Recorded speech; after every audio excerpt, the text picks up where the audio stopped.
Kita ke informasi lain, pemirsa. Presiden Prabowo Subianto menggelar retret Kabinet Merah Putih di Hambalang, Bogor, Jawa Barat. Retret digelar untuk evaluasi kinerja kabinet selama setahun dan petakan arah kebijakan ke depan. Dalam retret yang dihadiri oleh seluruh anggota Kabinet Merah Putih ini, Presiden memberikan pembekalan kepada Menteri Kabinet Merah Putih. Presiden menyampaikan program unggulan pemerintah seperti makan bergizi gratis telah berjalan dengan baik dalam 1 tahun dengan capaian 55 juta penerima manfaat.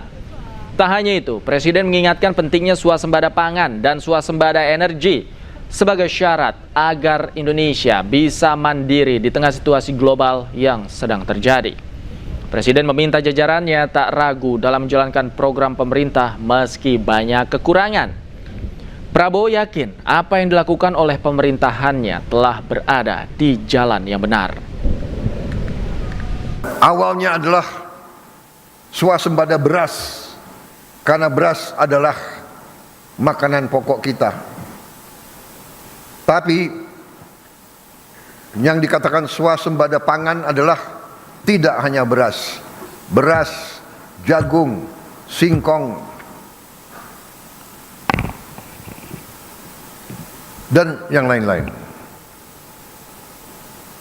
Swasembada pangan artinya adalah karbohidrat dan protein. Kita harus swasembada protein. Dan juga selain swasembada pangan, dasar selanjutnya adalah swasembada energi. Kalau kita tergantung dengan bangsa lain untuk energi kita, tidak mungkin kita makmur. Tidak mungkin kita lepas dari kemiskinan. Retret pemerintah ini dimaknai adalah sebuah pembekalan dari Bapak Presiden kepada seluruh jajaran kabinet yang dimulai dengan evaluasi seluruh program-program pemerintah untuk kemudian selanjutnya di awal tahun ya, beliau tadi mengucapkan terima kasih dan ingin membulatkan tekad kembali Kabinet Merah Putih bahwa kita betul-betul ingin bekerja untuk kepentingan bangsa dan negara, untuk kepentingan masyarakat. Jadi kendala-kendala yang mungkin timbul di dalam pelaksanaan program-program prioritas di dalam retret tadi disampaikan langsung oleh menteri-menteri terkait kepada Bapak Presiden dan langsung kemudian didiskusikan penyelesaiannya. Dan untuk mengetahui informasi terkait jalannya retret Kabinet Merah Putih, kami telah terhubung dengan jurnalis iNews Jen Cahyani di Garuda Yaksa, Hambalang, Kabupaten Bogor, Jawa Barat. Selamat malam, Jen. Apa agenda retret pada malam hari ini, Jen?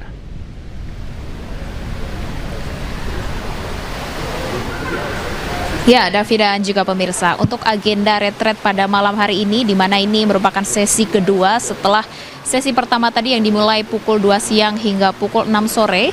Dan saat ini sejak pukul 7 tadi sudah dimulai untuk sesi kedua retret Presiden Prabowo Subianto yang memanggil seluruh jajaran Kabinet Merah Putih, baik itu menteri, wakil menteri, kemudian kepala badan dan juga lembaga tinggi pemerintahan yang pada sesi kedua ini akan membahas terkait Satgas Percepatan Pemulihan Wilayah Terdampak Bencana yang pada sesi pertama tadi belum sempat dibahas. Nah, salah satunya nanti pembentukan Satgas Pemulihan Bencana di beberapa wilayah terdampak, kemudian seperti apa nanti, apakah ada alokasi anggaran yang akan dirubah dari APBN yang sudah dibentuk untuk tahun 2026.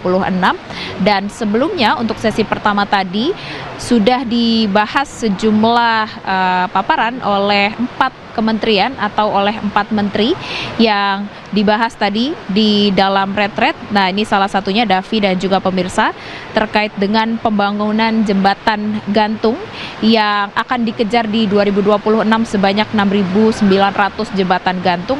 Kemudian terkait dengan makan bergizi gratis yang menjadi program prioritas Presiden Prabowo Subianto yang sudah menyasar kepada 55 juta sasaran atau penerima manfaat bermanfaat dan juga diharapkan di tahun 2026 ini akan memenuhi sasaran, yakni ada 82,9 juta penerima manfaat dengan 35.000 SPPG di seluruh Indonesia. Kemudian Davi dan juga pemirsa, kemudian ada lagi bahasan atau paparan yang tadi pada sesi pertama dilanjutkan oleh Menteri yang dipaparkan oleh Presiden Prabowo Subianto, salah satunya terkait dengan cek kesehatan gratis, kemudian penciptaan lapangan kerja dan lain sebagainya.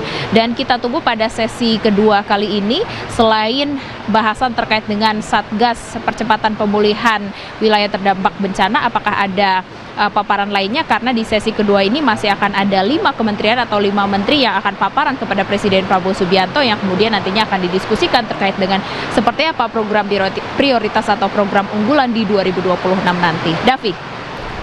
Baik, terima kasih Jen Cahyani melaporkan langsung dari Padepokan Garuda Yaksa Hambalang, Bogor, Jawa Barat. Selamat malam, selamat bertugas kembali. Kembali di Newsroom, pemirsa, aksi kekerasan terjadi di pertandingan sepak bola Liga 4 Zona Jawa Timur. Seorang pemain menendang dada lawannya dengan tendangan kungfu hingga korban dilarikan ke rumah sakit.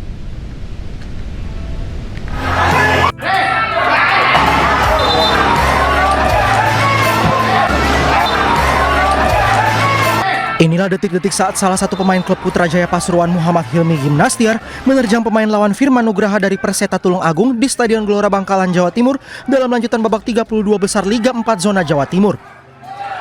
Tendangan kungfu pelaku dengan telak mengenai dada korban hingga terkapar dan harus dievakuasi ke rumah sakit. Akibat insiden ini, wasit memberi kartu merah langsung dan mengusir pelaku tendangan kungfu dari pertandingan. Beruntung korban kini kondisinya sudah membaik. Selamat sore. Tadi bagaimana kondisi setelah kejadian tendangan kungfu dari pemain lawan? Sampai sekarang dada saya masih sakit, nyeri. Kedua, apakah pemain bersangkutan sudah meminta maaf secara langsung ke Mas? Sudah, tapi agak tidak ada etikatnya. Gimana sekarang kondisinya dada? Boleh dilihat? Oh, seperti ini. Oke, terima kasih. Siap. Mas Firman. Tidak hanya itu, Putrajaya Pasuruan juga merilis surat pernyataan yang menyatakan bahwa pelaku resmi dipecat dari klubnya.